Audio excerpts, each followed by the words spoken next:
Good morning, and welcome to your daily Farm and Home Show, brought to you by the University of Kentucky Cooperative Extension Service. And now, here's your host. Good morning and welcome to your Farm and Home Show. I'm Kristi Scheib, and this morning we're visiting with Julie Brown. She's the 4-H agent here in Warren County. Good morning, Julie. Good morning, Kristi. Well, it looks like you have some really fun things to talk to us about today, so I can't wait to hear what it is. So we're going to make salt dough ornaments. This is something my kids love every year. I make them.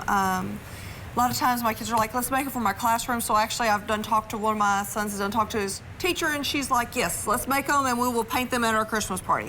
So this is something that you all can do. It's a cup of flour, all-purpose flour, a half a cup of salt. And this is something you get the kids in the kitchen because my kids helped me make these. There was a nice floury mess in the house, but the kids enjoy it.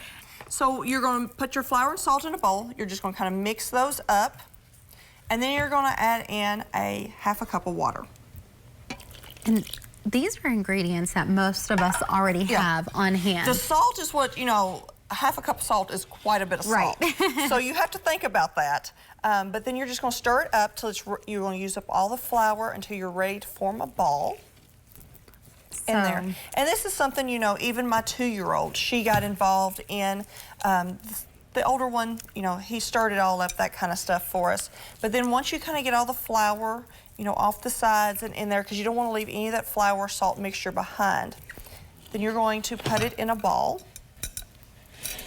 I could see the younger ones having a lot of fun with this. So just be prepared that you might get a messy kitchen. Okay. So once you get it in a ball, then you're going to knead it, which is kind of like folding it over and pressing it down till it gets nice and smooth.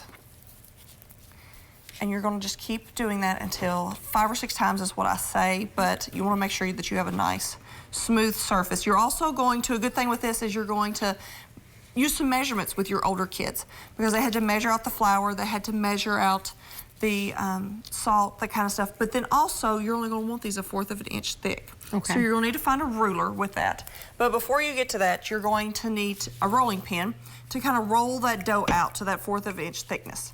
And you might need a little bit of flour on your rolling pin as you go along. But just look at that, and I left my ruler at home. That's okay. So we're going to pretend this is 1/4 of an inch thick. And then you're going to take your cookie cutters, whatever type you want to use. It doesn't have to be Santa Claus or Christmas theme, but whatever that you want to use.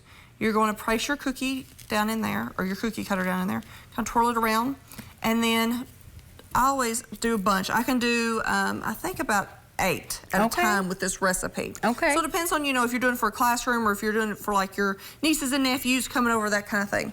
So once you have your cookie, or your salt dough ornament cut out, and I'll show you what it looks like.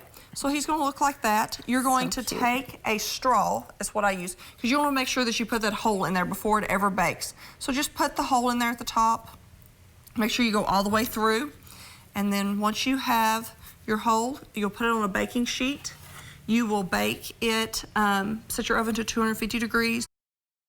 The longer that it stays dry and heats through that process, the longer your ornament will last. So hopefully you'll be able to have it for several years. Yes. And then once you've baked it, let them cool. And then let the kids get acrylic paints, paint brushes, and then let them decorate. As you can see up here on the top, mine is what they look when they first come out of the oven, and then where the kids have kind of painted it. I think this one's kind of neat with the star. It's kind of cracked and looks kind of a crackle look. But the kids paint however they wish. You know, some of mine actually look like Santa Claus. Some of them are just a purple little blob. But she had fun painting. You know, it's that kind of thing. Okay. They don't. That's what it is about, you know, having your kids. I mean, yes, I had a very flowery kitchen when we got done, but they had a good time. They enjoyed it. They enjoyed painting. And they want to know, can I paint the rest? No, we are going to hang on. You're going to need to take this to your classroom and let your friends paint the rest. Yes. Julie, I love this idea. It's so important to get the kids in the kitchen, and it's just, I think it's a great activity. You could also use this as Play-Doh as well. Oh, you know, that you can keep storing and coming back as well if you want to have a Play-Doh fun as well. Well, Julie, thank you so much for being here. If you have more questions, you can always contact your local extension office. Thank you for joining us. We hope you have a great holiday season. Thanks for joining us on Farm and Home, and have a great day. If you have questions about today's topic, please call the Warren County Extension Office at the number on your screen. Thanks for watching and have a great day.